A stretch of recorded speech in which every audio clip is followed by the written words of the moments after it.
Hello everybody, this is not part of my official video, launch video.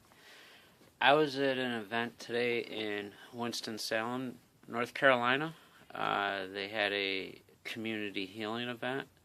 The following video, all the pictures and everything was everything that I took tonight at the event. It was very good, very warming. A lot of people did speak. There's some video in with all the pictures. I hope everybody enjoys this.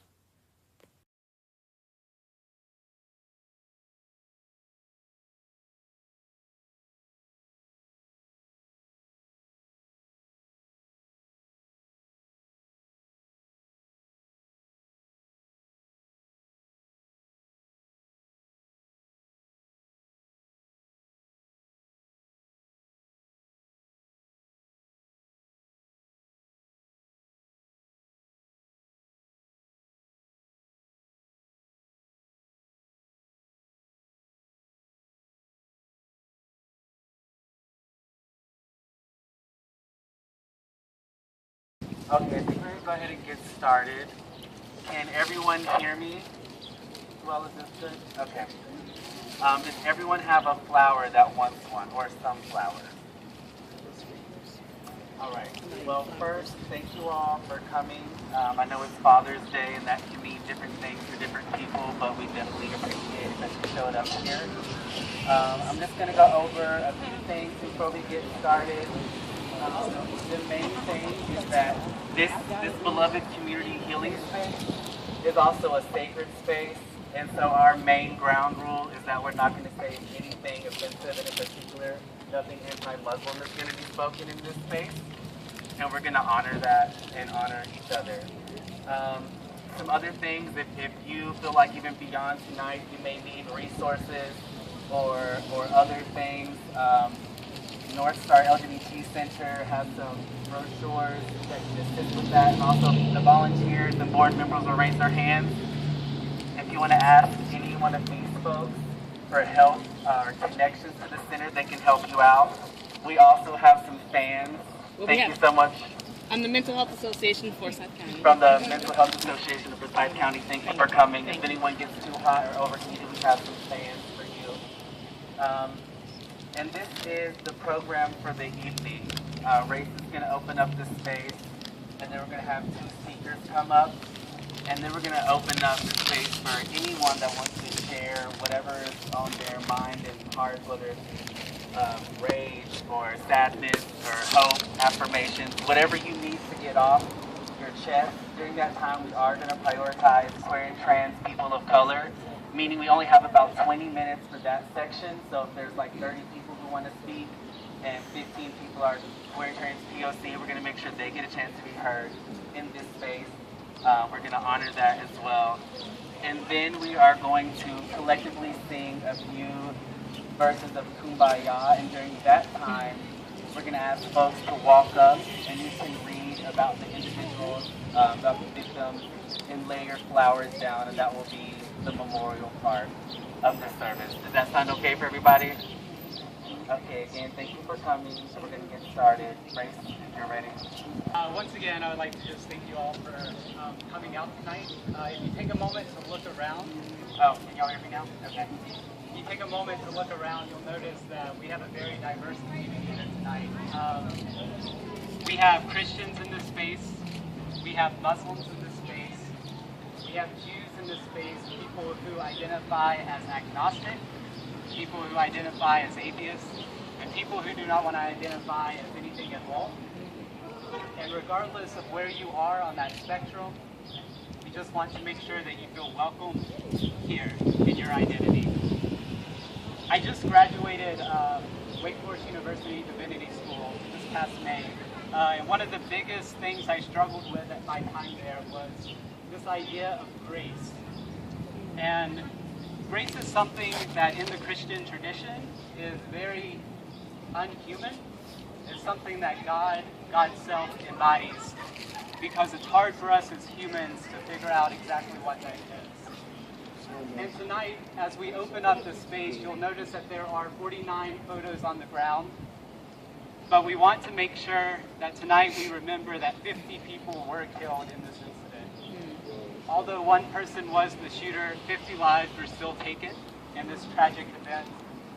And tonight we want to remember that in this idea of grace, this idea of forgiving when we have no reason to, this idea of loving when all we feel is anger and hate. So tonight, as we open up this space, I want you to try and embody the unthinkable for us as humans, and try to embody this divine grace.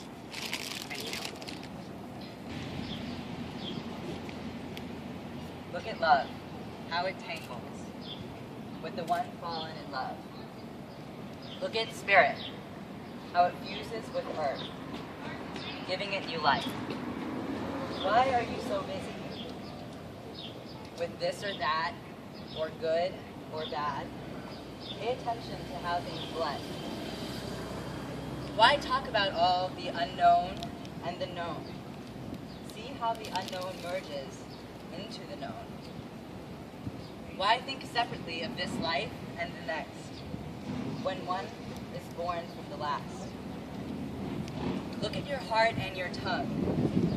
One feels deaf and dumb, the other speaks in words of sound. Look at water and fire, earth and wind, enemies and friends all at once. The wolf and the lamb, the lion and the deer, far away, yet together. Look at the unity of this, spring and water, manifest in equinox.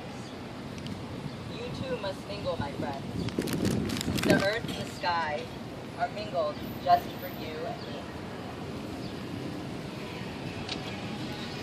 Be like sugarcane, sweet yet silent. Don't get mixed up with bitter words. My beloved grows right out of my own heart. How much more union can there be? Assalamu alaikum, family. Peace be upon you.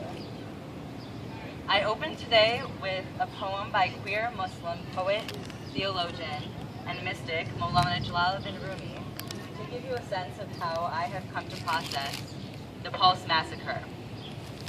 See, as a queer Muslim, I haven't been able to grieve in the same way as my non-Muslim LGBTQ family. Like my LGBTQ siblings, I've been mourning the death of our Latinx LGBTQ family, who were brutally murdered and hurt at a gay bar, a place where we felt we could show up as our most authentic selves. But I'm grieving for more. I'm hurting for my Muslim roots. I'm heartbroken that this is another opportunity for Islamophobia to prevail. An opportunity for those that don't understand Islam to hurl ignorant comments, hate-filled looks, and physical violence towards Muslims.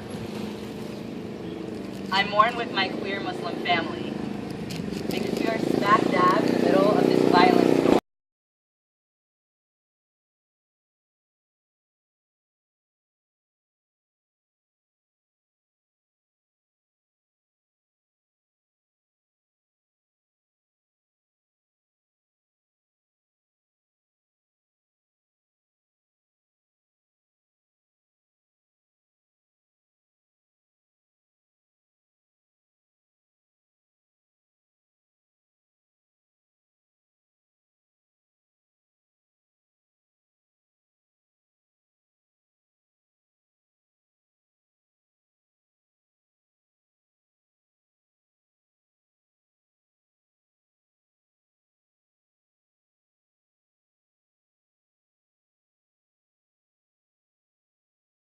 Here today to honor the beautiful souls of those that are no longer with us today. But why does it take a tragedy this big for queer immigrants and queer people of color to be a trend topic? Why does it take so much blood, tears, and pain for us to be centered? Why does it even take so much for us to be invited to places that we're often absent from.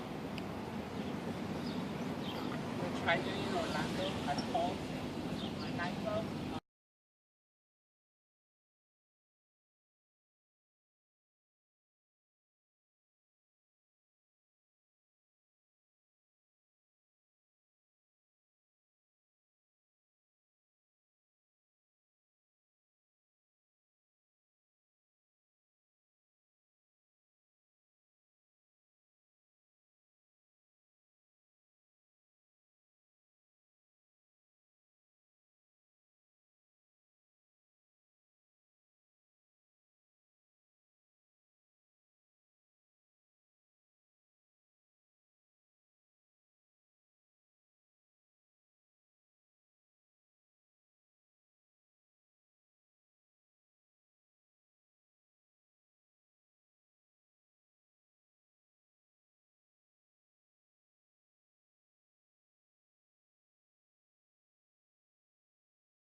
Someone singing.